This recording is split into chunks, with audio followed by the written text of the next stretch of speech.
महाराष्ट्र माझा बुलेटिन। या बुलेटिनचे प्रायोजक आहेत मायभूमी ॲग्रो रिसॉर्ट। निसर्गाच्या सानिध्यात राहण्याची उत्तम सोय। बनकर फाटा, तालुका जुन्नर, पुणे। सांगलीच्या जागेवरून महाविकास आघाडीत तणाव वाढला। मित्रपक्षांना विचारात न घेता जागा वाटप केल्याने तणाव। चंद्रपूर लोकसभेच्या उमेदवार प्रतिभा धानोरकर यांच्या प्रचाराकरिता काँग्रेसचे दिग्गज नेते दाखल। अमरावती लोकसभा मतदारसंघातून प्रहारचे उमेदवार दिनेश बुब यांचा नामांकन अर्ज दाखल करताच दिनेश बुब यांचे जोरदार शक्ती प्रदर्शन। यवतमाळ वाशिम मधून भावना गवळींचा पत्ता कट। हिंगोलीचे खासदार हेमंत पाटील यांची पत्नी राजश्री पाटील यांना महायुतीकडून उमेदवारी जाहीर। सलग 4 वेळा विजयी झालेल्या भावना गवळींचा पत्ता कट झाल्याने कार्यकर्ते नाराज। यवतमाळ वाशिम मधून महायुतीला दगाफटका बसण्याची चिंता। अभिनेता गोविंदा रामटेक मतदारसंघात राजू पारवे यांच्या प्रचाराला। राजू पारवे शिवसेनेचे उमेदवार। आणि धाराशिव महायुतीच्या उमेदवार अर्चना पाटील यांनी घेतले तुळजाभवानी देवीचे दर्शन। अर्चना पाटील यांना पुजाऱ्यांकडून त्रिशूल भेट। या बुलेटिनचे प्रायोजक आहेत मायभूमी ॲग्रो रिसॉर्ट। निसर्गाच्या सानिध्यात राहण्याची उत्तम सोय। बनकर फाटा, तालुका जुन्नर, पुणे।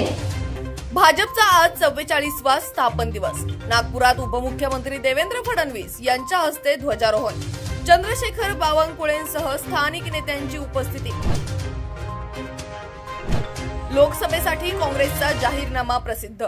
आरक्षणाची मर्यादा वाढवण्यासह अग्निवीर योजना रद्द करून सैन्य दलात नियमित भरती करणार। काँग्रेसचा सैन्य दलाबाबत महत्त्वाचा जाहीरनामा। साताऱ्याची जागा शरद पवार गटच लढणार, मात्र महाविकास आघाडीत काँग्रेसकडून पृथ्वीराज चव्हाण इच्छुक। मुख्यमंत्र्यांची जळगावमध्ये गिरीश महाजन यांच्यासोबत गुप्त बैठक। आमदार चंद्रकांत पाटील यांच्या नाराजीवर तिघांमध्ये चर्चा। रक्षा खडसे यांना उमेदवारी दिल्याने चंद्रकांत पाटील नाराज असल्याची माहिती। इंदापुरात फडणवीसांसमोरच हर्षवर्धन पाटील यांची खदखद। तालुक्यातील भ्रष्टाचारावर भाष्य करत भाजपातील कार्यकर्त्यांवर अन्याय होत असल्याची खंत व्यक्त। नवी मुंबईतील वाशीमध्ये इमारतीतील दुसऱ्या मजल्यावरील स्लॅब कोसळला। सुदैवाने जीवितहानी टळली। नाशिक कळवण महामार्गावर भरधाव कारचा अपघात। वाहनावरील नियंत्रण सुटल्याने भीषण अपघात। अपघातात 5 जण मृत्युमुखी।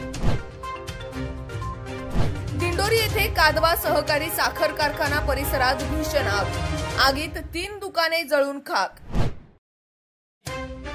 आणि कल्याण लोकसभा मतदारसंघात शिवसेना भाजपात तणाव। खासदार श्रीकांत शिंदेंच्या विरोधात भाजप कार्यकर्त्यांची नाराजी।